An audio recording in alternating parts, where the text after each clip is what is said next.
Hello guys, welcome to the Parson series. This will be part 7 of the chapter 8. Now we had done with the examination starting from the outermost areas of the anterior segment. We will be starting with the examination of the pupil. I think this is one of the important things because pupil is always, diagnostic in certain conditions. If I talk about uveitis, if I talk about acute congestive glaucoma, pupillary reactions are again important diagnostic conditions, giving clue in cases of the neuro-ophthalmology also. So I think if you are missing the pupil in your examination, that is going to affect you a lot. So first of all, we will be talking about the abnormal size of the pupil. The size of the pupil is actually determined by the afferent and the efferent pathways for the pupillary light reflexes. So we talked about the pupillary light reflex pathways in the neuro-ophthalmology. You know what is the afferent nerve, what is the efferent nerve. Do you know the afferent and efferent? Please write in the comment section. What is the afferent nerve and what is the efferent nerve, as well as what is the function of the sphincter pupillae and the dilator pupillae muscles. Now whole game of pupillary reflexes, I would say, is actually dependent upon these smooth muscles of the iris. From which germ layer they are coming? The smooth muscles of the iris are not coming from the mesoderm. They are coming from the neuroectoderm. And whenever I actually teach you the development of the eye, I always tell you that basically their function is neural, and that is why they are helping in the pupillary reactions, and they are developing from neuroectoderm. They are not coming from the mesoderm. Dilatation of the pupils with retained mobility is found in the myopia and in conditions of impaired tone of the nervous excitement. Conversely, you can see that the pupils are smaller in the babies and in old people. I think this has been a question many times when they asked you what is the size of the pupil in a neonate. So it's smaller. Then very large and non-reactive. Very large non-reactive pupil is there, then it always suggests that some mydriatic has been used, perhaps inadvertently, as when a patient has been using an ointment containing the atropine and has rubbed into the right eye with the soiled fingers. So sometimes, they use it deliberately also when we give the atropine eye ointment to the parents, that you have to apply chawal ke dane jitna ointment in the eyes of your baby 3 days before, when we are calling them just at night. They are first using it on themselves to see if it is safe for their baby. You cannot help the parents. They are always so protective about their children, and next morning they are well before us that we cannot see anything. So this happens. The pupils will be immobile, and patient complains of the diminution of vision, especially the near work. And if at all like adults have used atropine, I think the maximum problem occurs, because atropine has a very long duration of action. It is 2 to 3 weeks. Then we can also get the large and immobile pupil in the bilateral lesions, which are affecting the retina and the optic nerve, and they are causing the blindness, optic nerve atrophy, all this. Unilateral blindness. If I talk about the unilateral blindness due to the diseases, they never produce a dilated pupil. So a very important thing what they are saying, that if there is a bilateral lesion, that will cause a dilated pupil, but unilateral blindness due to these diseases will never produce a dilated pupil, because of the consensual light response is elicited by the normal. So this gives you a clue. If you are getting a pupillary reaction, okay, then you know that actually it's a unilateral lesion, because I'm getting a indirect effect from the other side optic nerve.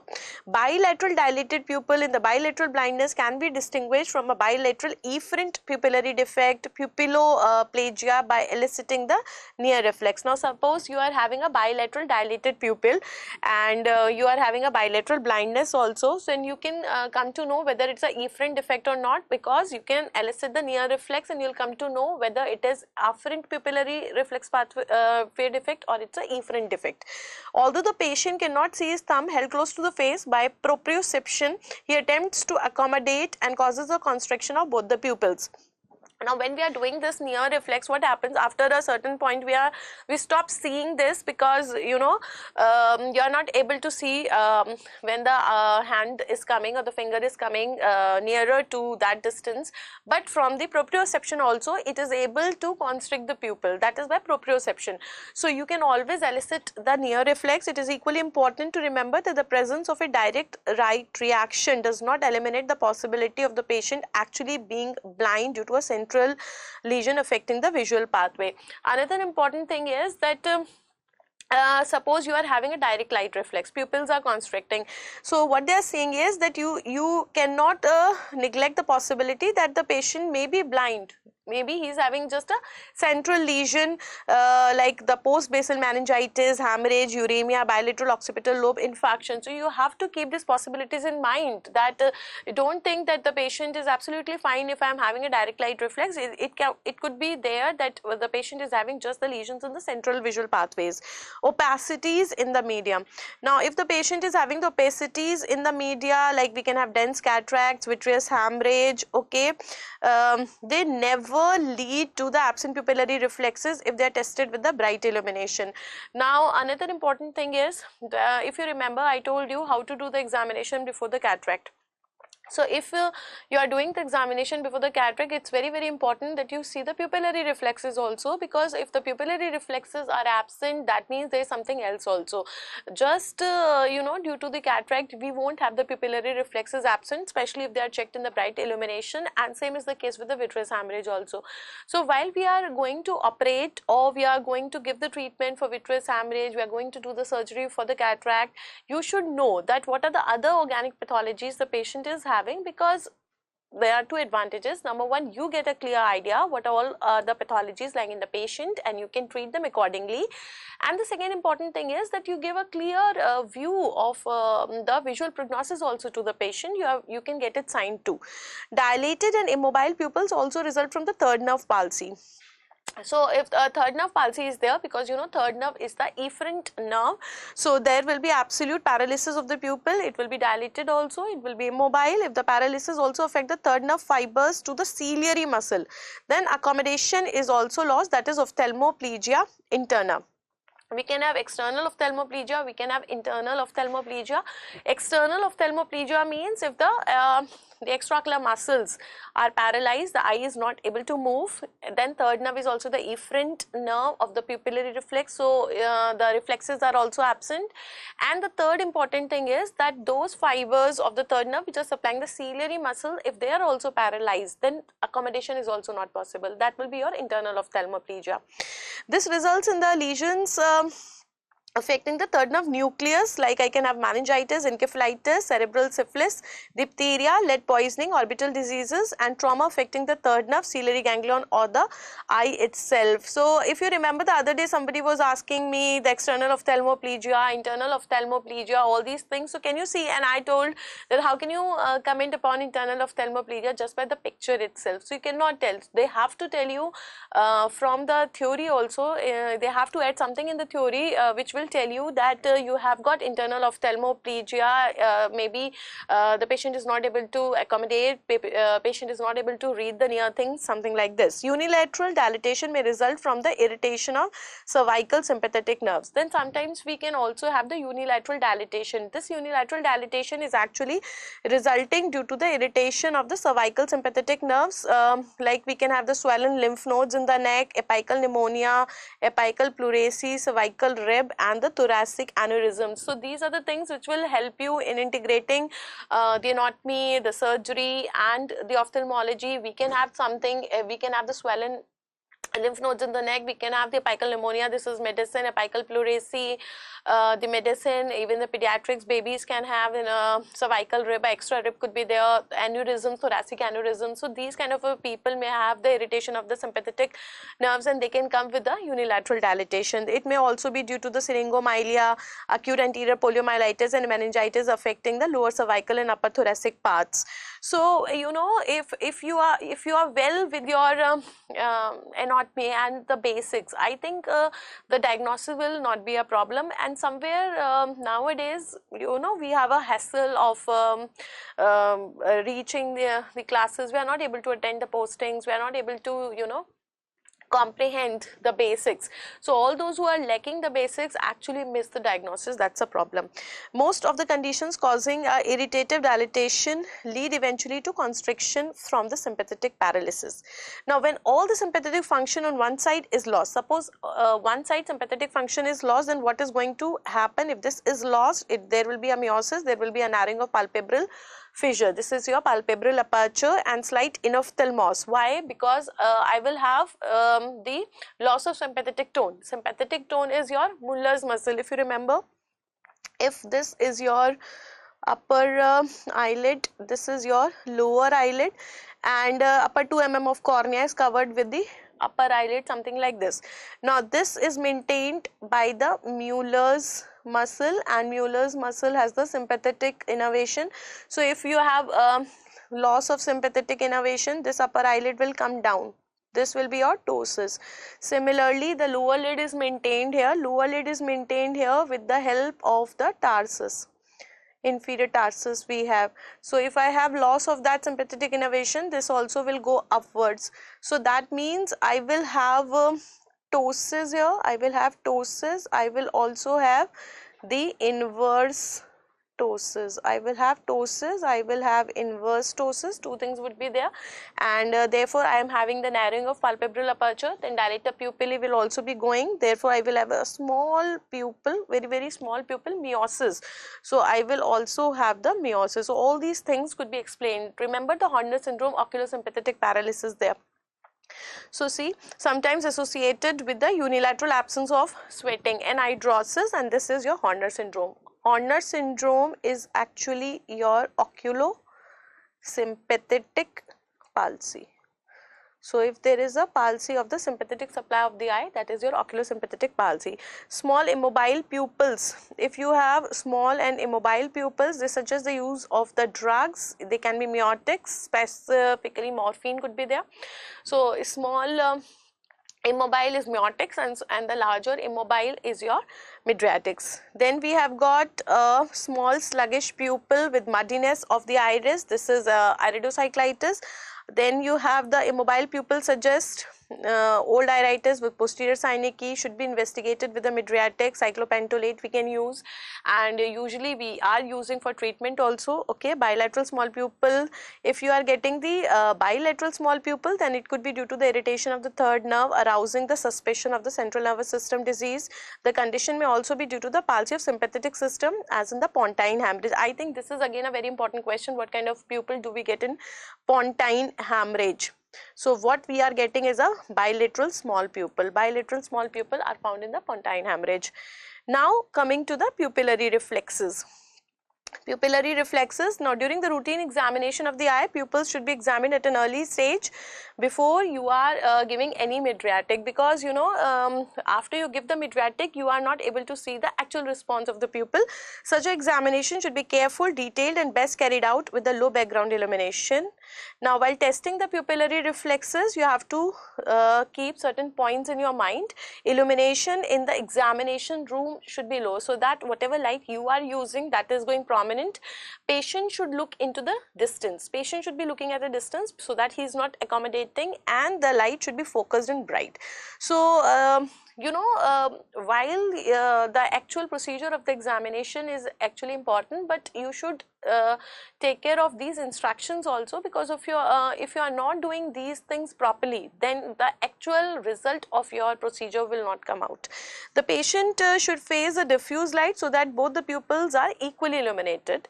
The patient should be asked to look into the distance so that you are preventing the accommodative constriction of the pupil, and then you should note the size, shape, contour of each of the pupil, and you will test the pupillary reflexes. These reflexes are the constriction of the pupil to the direct or consensual light reflex, and you also see the accommodation. So you are seeing the direct light reflex, indirect light reflex, as well as the accommodation reflexes. Now to elicit the direct reaction to the light, you have to cover both the eyes with the palms of the hands. Okay, what we will do, if I want to see the direct reaction, first you have to cover both the eyes with the palms, preferably without touching the face. While the patient looks straight ahead, remove one hand and watch the pupil. Now usually what we say is that you are covering one eye and seeing.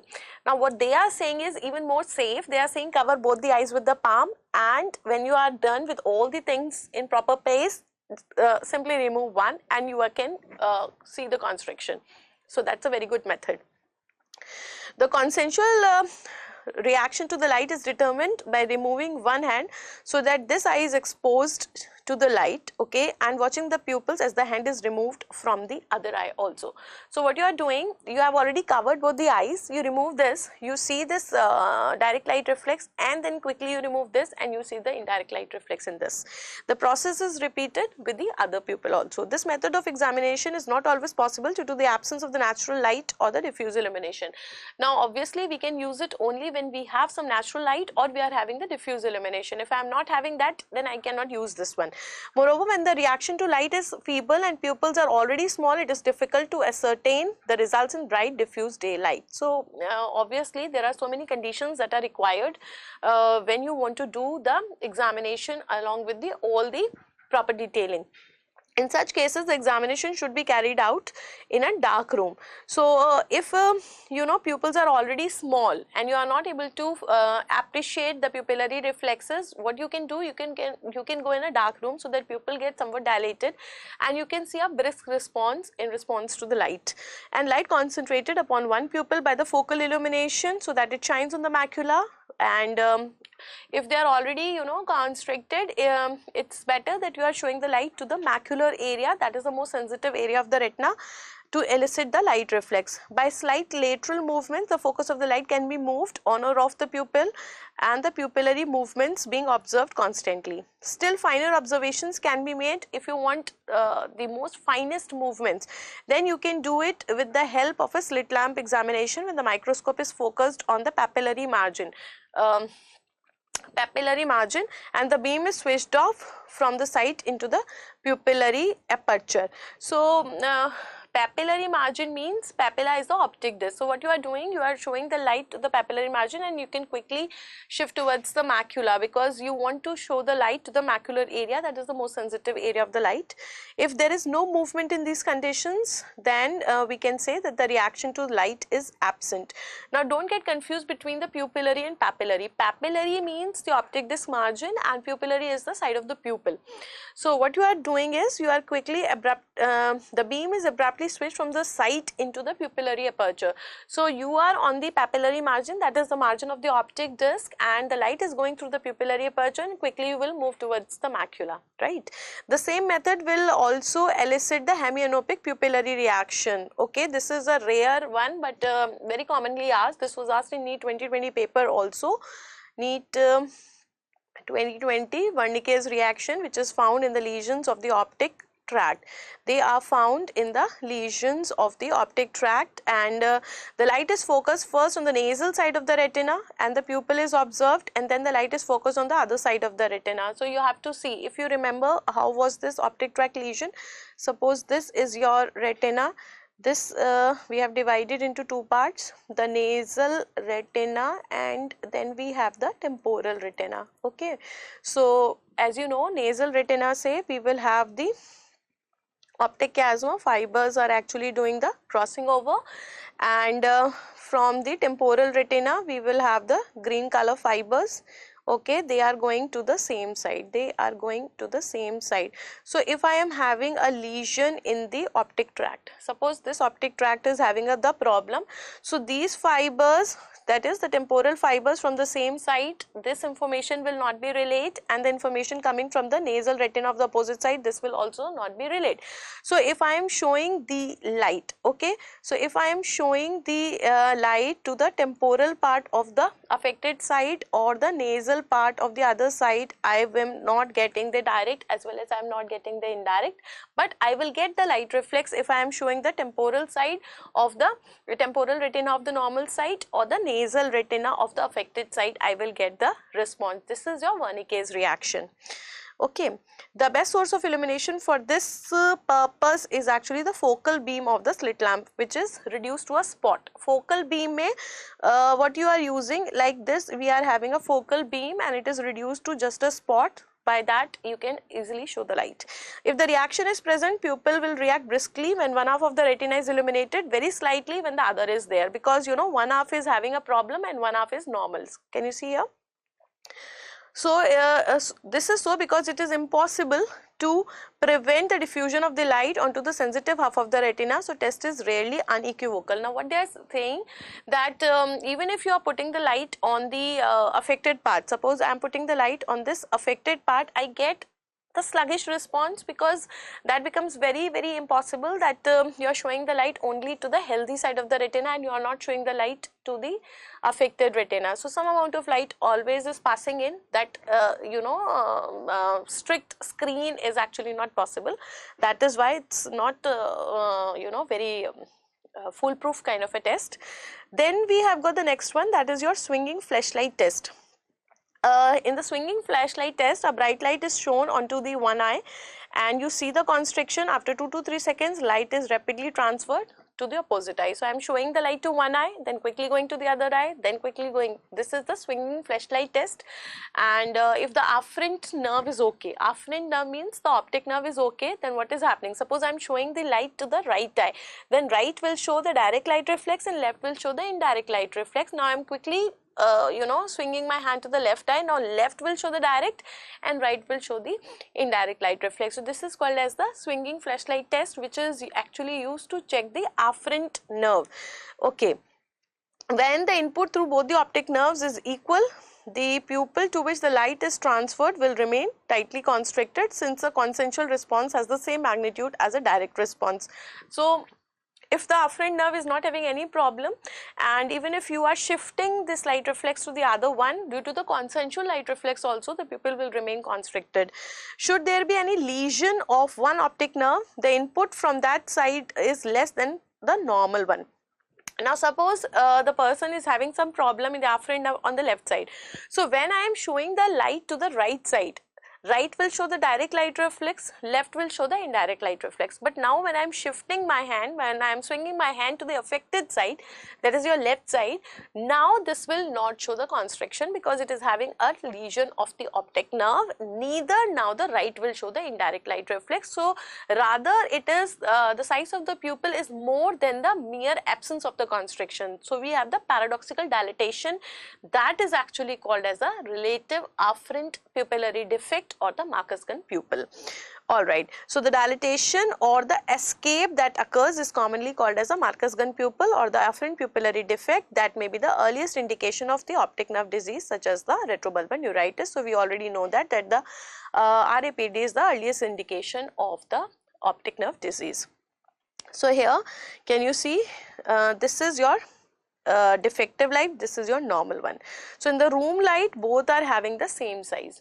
But when I am showing the light, so this was a defective one, when I am showing the light, okay, then the what is happening, I am having the constriction, but it's very less. So it is 4 mm and the indirect is also getting the 4 mm. But when I am showing towards the normal side, when I am showing the light to the normal side, I am having what? I am having the direct light reflex also present, I am having the indirect light reflex also present. Now when I switch my hand, okay, when I am swinging my hand from the normal to the abnormal, see, when I am swinging my hand from the normal to the abnormal, now I am getting what you call as paradoxical dilatation.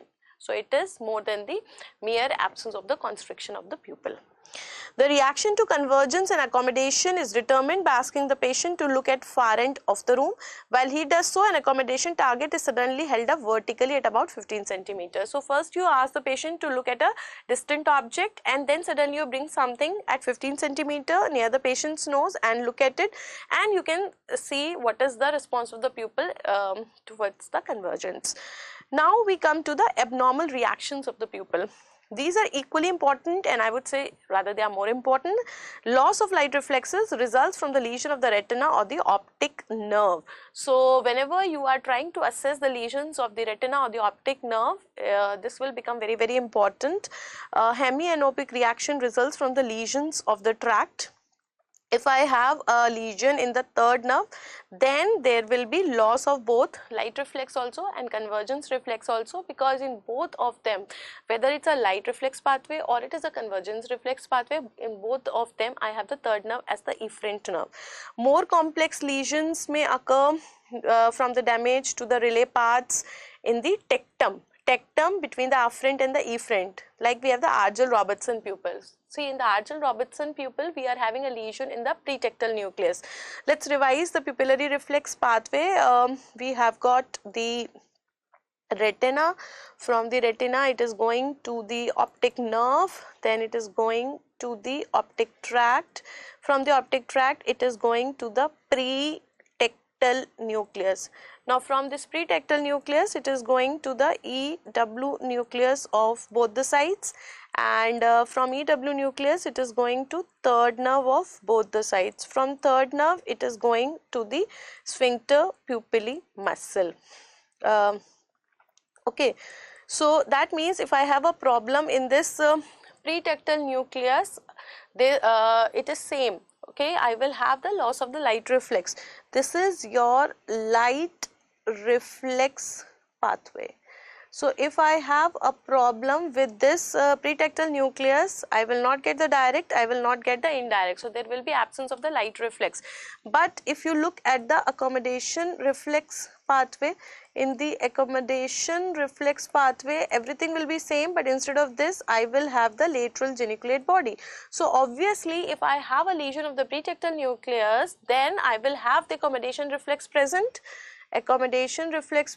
but I will have the light reflex absent, and this is nothing but your Aggarwal-Robertson pupil. Very, very important.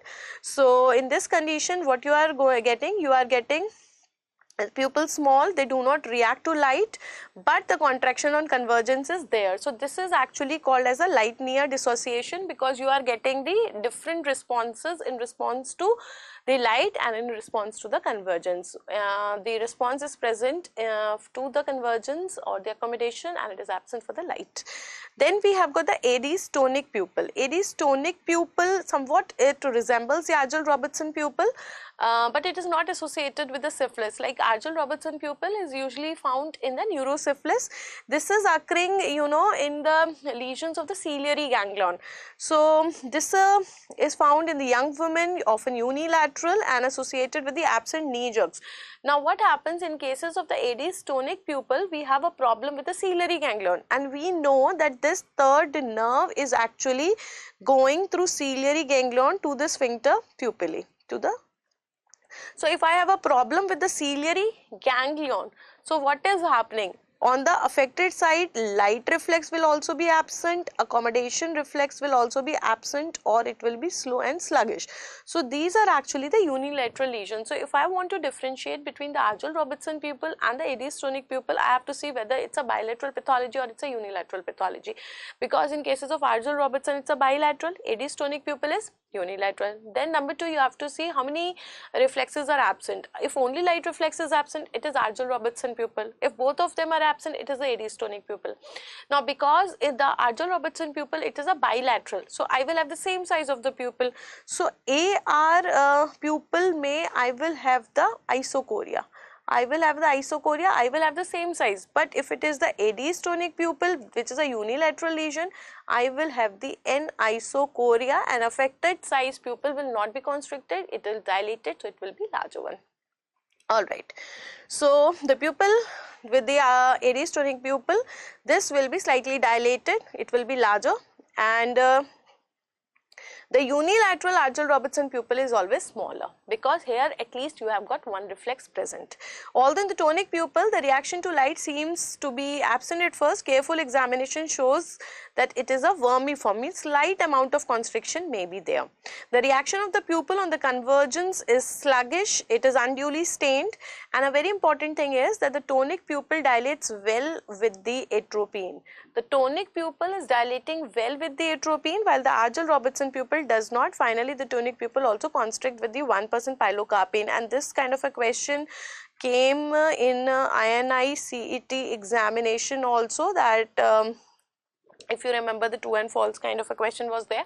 So, you know, Argyll-Robertson pupil is neither dilating with the mydriatics, neither it is constricting with the myotics, but the Aries tonic pupil is doing, because there you have the denervation sensitivity. We will be talking in detail in the neuro-ophthalmology. Symptoms of the Aries pupil fall into two groups: those of the those due to the pupillary size, they are not lasting longer than a few weeks, and those due to the ciliary dysfunction.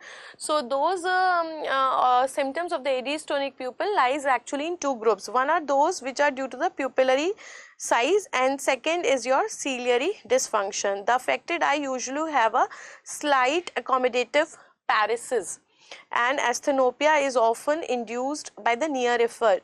The affected eye means whichever eye is having the lesion of the ciliary ganglion, they will have the slight accommodative paresis, means it's not entirely absent, but because there is a problem in the ciliary ganglion, so slight paresis is there. And asthenopia means we are having, you know, weakness of the reaction in response to that near reflex. Many patients can never get two eyes to work longer while reading, and they are best advised to use dilute pilocarpine and fix to work with the other eye. So they usually have a problem. They have got a problem in the near reflex also, they are having a problem with the light reflex also, and they have got different size of the pupil. So what we are telling them, because the affected eye pupils is always larger, we ask them to use dilute pilocarpine. Dilute pilocarpine is actually 0.125% pilocarpine, okay, and we can use the other eye for fixation work. So today we have done enough of the working with the pupil, the normal structure of the pupil, the size of the pupil, the different reflexes, and normal reflexes as well as the abnormal reflexes. So this is a very high yielding one, because every time we at least get one question related to pupil or the pupillary reflexes. That's why I am limiting this session only to the pupil. Okay, try to go through the pupillary reflexes also, because by the time we reach to the neuro-ophthalmology, you will be you know, sound with your knowledge of pupil and pupillary reactions. Please do comment if you have any doubt. Okay, revise your pearls of Parsons along with the neuro-ophthalmology, and if you find it fruitful, please do like the video and also share the video, okay, because many people do not know that I'm teaching Parsons and still they are finding difficulties. So whatever of them I like contact me, I'm telling them, but please do help me to spread it faster, so that everyone in and you know, all should get the benefit of reading the standard textbook like Parsons. Thank you and happy ophthalmology.